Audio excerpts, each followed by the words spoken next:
আমরা চলে আসছি ধান খেতে। চারিদিকে ধানগুলো কাটা হয়ে গেছে। এইসব জায়গাতে ধানে ভর্তি ছিল, এখন আর ধান নেই, ধান সব কাটা হয়ে গেছে। আর ধান পড়ে আছে, এগুলো সব বাড়িতে নিয়ে যাওয়া হবে এবং সেগুলো ছাড়াই মশাই করা হবে।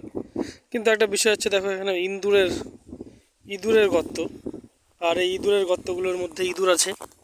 আর এর মধ্যে নিয়ে গেছে হচ্ছে এরা বিভিন্ন ধানগুলো নিয়ে গিয়ে ওর মধ্যে খাবার হিসেবে জোগাড় করে রাখছে। যদি আমরা এটা কুচি কোদাল দিয়ে, তাহলে দেখতে পাবো ওর মধ্যে ইঁদুর পাওয়া যাবে এবং অনেক ধান পাওয়া যাবে। এই যে এই ধানগুলোই কেটে কেটে ইঁদুরগুলো নিয়ে গিয়ে তারা তাদের বাসায় জমা করেছে। ইঁদুরদের এটাই কাজ যে তারা এই ঘাস টাস, তাদের খাবারগুলো সারা বছরের জোগাড় করে রাখে এবং তারা সেগুলো সারা বছর ধরে খায়। এটা জমি চাষ হয়ে গেছে, এখানে ভুট্টা দেওয়া হবে কয়েকদিনের মধ্যেই, দেখতে পাবো আমরা। এটা এখনো চাষ হয়নি, এটা চাষ হবে, যে ওখানে ঝাড়াই মোজাই করা হবে, ই করা হয়েছে। আর এইদিকেও রয়েছে সব ধান বাঁধা হবে। ওদিকে দেখো পুরো সমস্ত জায়গাতেই ধান সব শেষ। কয়েকদিনের মধ্যে ভুট্টা গাছ রোপণ হয়ে যাবে।